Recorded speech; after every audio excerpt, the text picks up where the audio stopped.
E aí, vamos de literatura? Bem, a gente sabe que a literatura foi a escola literária mais importante, principalmente aqui para o nosso país, né? Visto que ela veio de uma forma bem revolucionária, né? Ela vem sendo diferente das demais desde o tempo que ela passa, né? Até porque no início a gente tinha há 100 anos de uma escola para outra. Aqui isso não acontece, né? Na literatura romântica isso não acontece. E a gente vai ter também características do homem como um geral, né? Em todos os âmbitos o homem vai perpassar, vamos assim, vai passear por ali. E o mais interessante de tudo é a gente compreender, né, o papel social que essa literatura fez, né, que essa escola literária fez. Então, quando ela vem para o Brasil, ela vem de forma muito interessante, né, porque a gente tem uma literatura muito rica, tudo nosso é muito rico. Então, a gente vai fazer um passeiozinho nas 3 gerações românticas aqui no nosso país. Então, como foi a literatura no Brasil aqui? Primeiro, vocês vão ver que os grandes centros urbanos vão começar a surgir, tá? As pessoas começam as cidades começam a ganhar forma porque a corte portuguesa vem para cá. Eles saem fugidos de Portugal, vem para cá e a gente começa a crescer quanto país e principalmente quanto literatura, tá? Então, a literatura no Brasil, o romantismo no Brasil, ele vai ser todo voltado para a burguesia. A primeira coisa que a gente vai entender é que começa a se criar aqui uma classe social, tá? Antigamente não tinha classe social e aqui começa a se criar uma classe social. Então, já a característica geral dessa literatura aqui, tá certo? Vai ser influenciada pela burguesia, que ela vai ser a causa e o objeto de estudo desse romantismo aqui no nosso país, tá? Então, são 6 características gerais: subjetividade, sentimento, idealismo, indianismo, anticlassicismo e agradar o público. Eles escreviam para agradar o povo, não mais para se esconder como acontecia no arcadismo, que colocava pseudônimo. Aqui não, aqui escancara geral. Aqui eu vou escrever, eu vou falar, eu vou me posicionar, eu vou mostrar para que vim, tá?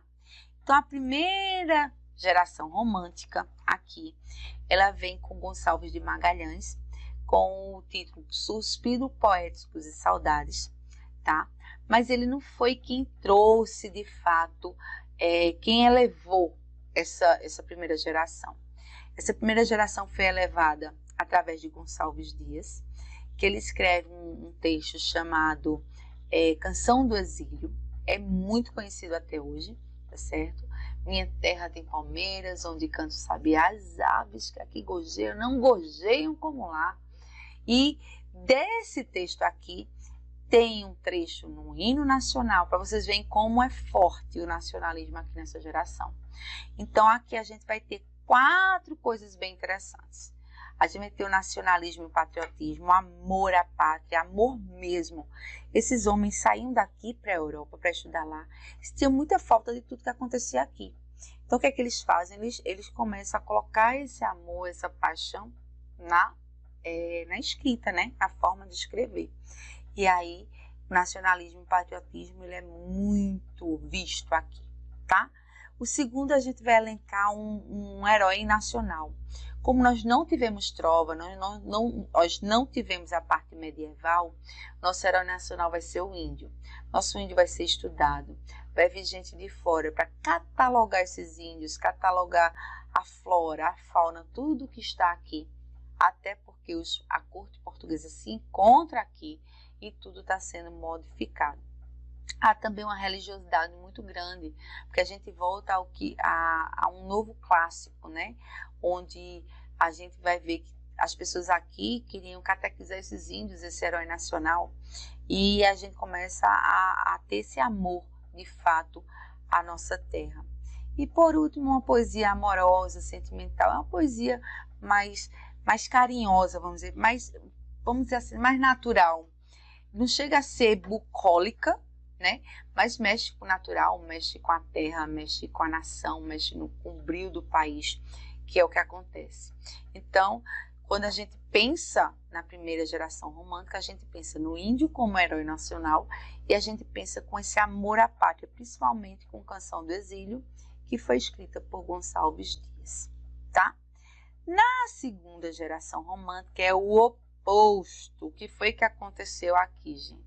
A gente vai ter o ultrarromantismo, aquela geração que é influenciada por Lord Byron, pelos poetas europeus, que tem um subjetivo muito grande e vai ligar amor, morte, dúvida, ironia, tédio, idealização da mulher amada, tudo era muito assim, sabe, muito sofrido, com muita dor, com muita angústia, eles morriam muito cedo, eles ficavam doentes, e onde o mal do século, na realidade, que é o nome dessa geração, não era nem tanto a morte em si, nem tampouco a questão do, como é que eu posso dizer, desse amor, era mais assim a depressão que eles ficavam, eles eram egoístas, egocêntricos, antissocial, eles ficavam trancados, então assim, tudo é com muita dor, e eles ficam o tempo todo relembrando a infância, sabe? Porque eles sabem que eles estão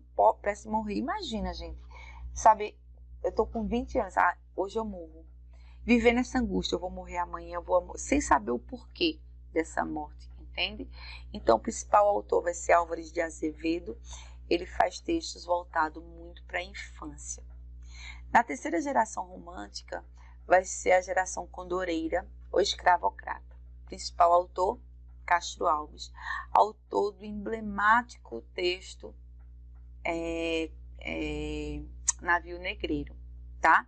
Então aqui é mais voltado para o social, para a parte política, social, tá?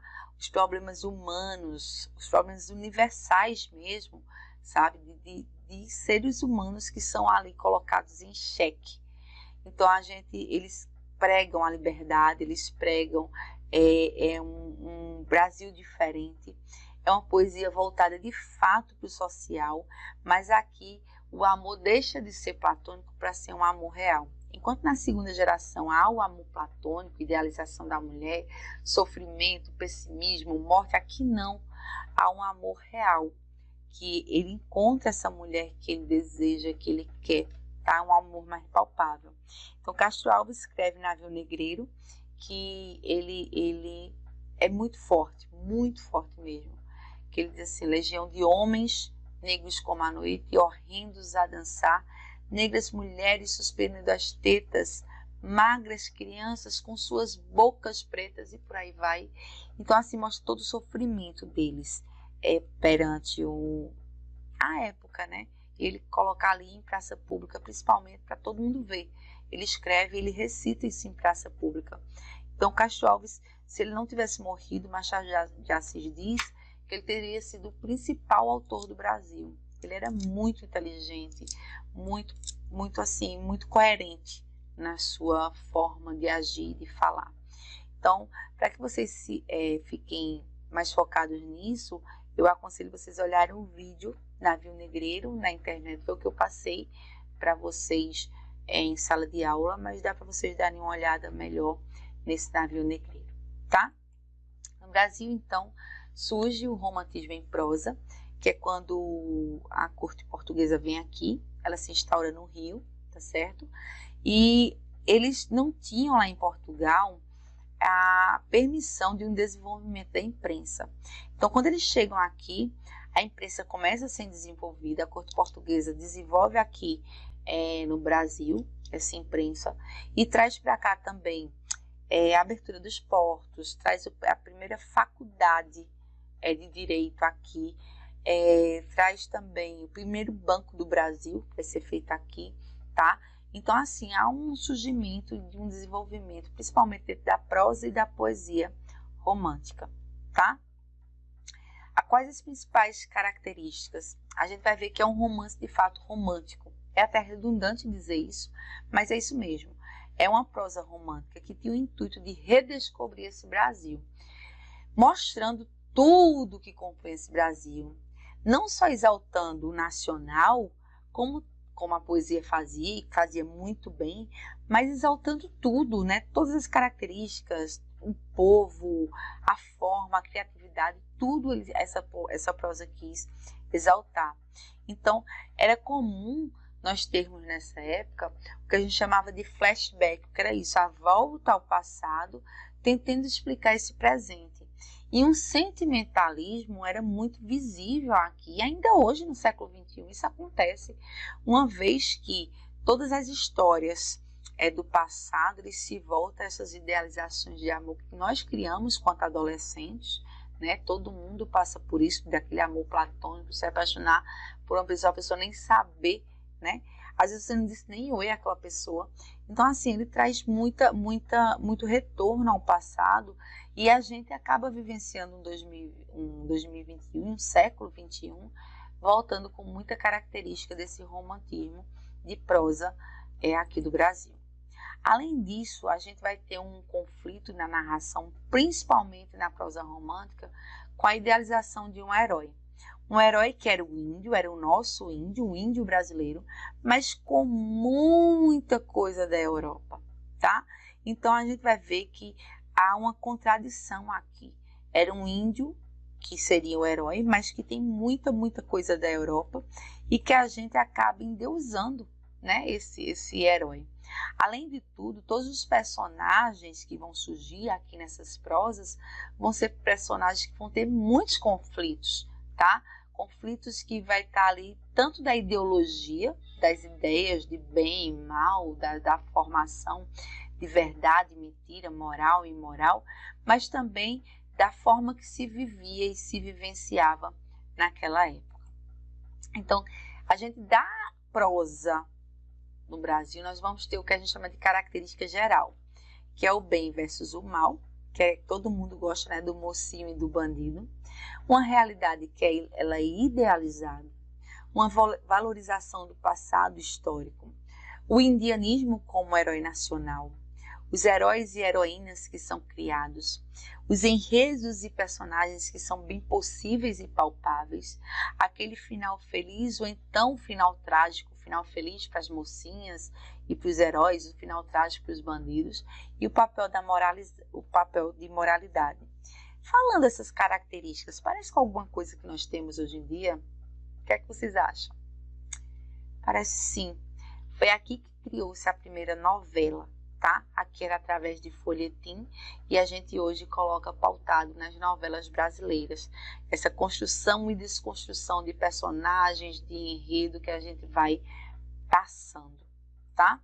Só que o romantismo no Brasil, em formato de prosa, vai ter características de um autor muito importante. O nome dele é José de Alencar, e ele tem uma importância porque ele vai escrever de várias formas essa prosa. Ou seja, ele vai nos dar uma visão panorâmica desse país, principalmente na questão dos comportamentos que aqui acontecem, como a prostituição, o casamento por interesse, ou seja, ele começa a pegar as mazelas da sociedade. Ele cria uma língua literária bem brasileira, ou seja, bem nossa, daí de região, nós vamos ter o que a gente vai chamar de regionalismo, dentro dessa prosa, e além dos costumes e tradições da época, que é bem peculiar. Então, José de Alencar, ele cria vários tipos de romance, ou seja, 4 tipos, certo? O indianista, o histórico, o regional e o urbano. E cada um vai ter uma característica diferente, vai ter um caminho diferente a ser trilhado, onde vai ter outros autores, claro, que vai também evidenciar, mas a gente foca em José de Alencar, visto que foi ele que falou das 4 maneiras. Ele subdividiu esse romance em prosa, indianista, histórico, regional e urbano, e escreveu com muita maestria nesses 4 parâmetros, tá? Então, o que seria o romance indianista? O romance indianista vai trazer à tona a cultura, a crença e todo o costume indígena. Então, o índio vai surgir como um herói, representando o Brasil e os brasileiros, sendo sempre muito corajoso, forte, heróico, bravo, só que é um herói europeu, vamos dizer assim. A gente vai valorizar muito a natureza, o espaço onde vai acontecer essa narrativa vai remeter muito ao natural, à paisagem brasileira. É tanto que, assim, os textos indianistas, eles são muito fortes ainda hoje no Enem, no SSA, quando a gente vai fazer, e a gente lembra muita coisa. Os principais romances indianistas vai ser Iracema, o Guarani e o Birajara, e todos eles são de José de Alencar. Lembrando que Iracema, ele passa no Ceará, e tem inclusive uma praia, que é onde passa todo esse texto, chamado Iracema. Essa praia chama-se Iracema justamente por conta desse texto aí de Alencar. O que seria o romance histórico? O romance histórico ele vai trazer relatos dos costumes da época, tá? Uma época passada sendo contada, muitas vezes entre mistura e ficção, e a gente vai ter vários romances históricos com as guerras e as revoluções e as revoltas que aqui acontecia, né? Então a gente vai ter como principais romances As Minas de Prata e A Guerra dos Mascates, também de José de Alencar. É importante a gente saber desses romances indianistas e que eles também podem ser históricos. Como assim, professora? Cada romance indianista também conta um pouco da história do nosso país, do local onde se passou, da forma que se passou, até porque os índios fazem parte da nossa história desde então, tá? Foram os primeiros habitantes que aqui estavam, que tinham sua cultura, que tinham sua forma de viver e que a gente, querendo ou não, deve muito a eles. No romance urbano, nós vamos ver uma característica muito importante, que é a presença da mulher. Aqui no romantismo, a mulher começa a ler, a mulher começa a se posicionar, e isso é bem interessante. Então, em sua grande maioria, esse romantismo ele vai narrar o que acontecia na capital, certo? Nas grandes cidades, e principalmente o que acontecia na alta sociedade. Então, ele vai criticar muitos costumes dessa sociedade, a podridão que acontece aí nessa burguesia. Os heróis e heroínas desse romance, eles não fazem parte dessa alta sociedade, né? E eles tentam suprir as barreiras que eles têm para alcançar a felicidade de fato nessa sociedade que é tão podre. Então, eles querem ali a realização do amor, do casamento. Então, a gente vai ver que esses personagens eles vão passar por todos os percalços que a sociedade urbana de fato passa, tá? Assim como os outros romances românticos, vai ter o carinho, o amor, o herói, o bandido, mas também vai ter as mazelas que essa sociedade traz. Então, a prostituição, vai ter a questão de as mazelas mesmo sociais, tá? No geral. Então, alguns exemplos de romance romântico tem Lucila, Diva, Senhora, A Viuvinha, todos são de José de Alencar. Perceba que aqui a maioria é voltado para a mulher, tá? Até que vem um cara muito, muito, muito importante na nossa literatura, chamado Machado de Assis, e faz Yaya Garcia, Helene, A Mão e a Luva. Aqui foi onde Machado de Assis ele entra na nossa literatura e entra para ficar. É tanto que eu chamo ele de um Machadão, vocês sabem, né? Machadão ele vem para ficar, porque vai ser o único autor que vai estar no romantismo e ele vai escrever de tal maneira que ele cria a nova escola literária, que será o realismo, que a gente vai estudar mais à frente. Mas a gente vai ter também A Moreninha, que é de Joaquim Manuel de Macedo. É um dos melhores livros literários que tem, tá? É uma história muito bonita. Nós também vamos ter Memórias de um Sargento de Milícias, de Manuel Antônio de Almeida, que a gente vai ver todos os costumes ali da periferia, todos os costumes que vai ser retratado dessa alta sociedade, e ao mesmo tempo um romance que mostra as mazelas dessa sociedade hipócrita, tá? Romance regionalista. Esse romance regionalista, ele vai ser passado todo em ambiente rural, mostrando todos os costumes e valores das culturas de cada região, tá? Ele trazia um conhecimento do Brasil como um todo. E o mais interessante disso é que ele está as 5 regiões do Brasil mostrando a sua diversidade. Esse romance regionalista, ele passa com um herói do campo, um sertanejo, alguém que pertence à sua terra e tem um retrato dela mesmo, tá? Ele é sempre bravo, ele é honrado, ele preza pela moral e os bons costumes, o seu ambiente. Ao contrário do que acontecia no romance urbano, né? Ele ressalta principalmente a questão social, do que se traz do regional, dos costumes, sem utilizar suas críticas, tá?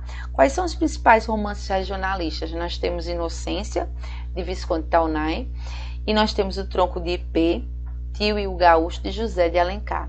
Escrava Isaura, de Bernardo Guimarães, que também é um super sucesso. Se vocês analisarem direitinho, vocês vão ver que José de Alencar ele vai estar em todas as esferas que a gente passou, né? Romance regionalista, o Gaúcho, urbano, Senhora e Lucila, Iracema e o Guarani, como os indianistas. Ou seja, foi um autor que fez de fato um diferencial na nossa literatura, mas também a gente percebe grandes nomes da literatura vai estar aqui nessa escola literária, né, que é tão importante para a gente. Entre eles, o grande Machado de Assis, que vai ter uma importância muito grande nessa segunda fase, né, quando ele traz esses romances urbanos, ele traz com muita criticidade, como ele sempre escreveu, e quando ele surge uma nova forma de escrever. Espero que vocês tenham entendido, gostado, a gente tenha passeado aí nesse mundo da literatura brasileira que é tão bonito, que é tão rica. Um beijo para vocês e até nosso próximo encontro, se assim Deus permitir. Beijo.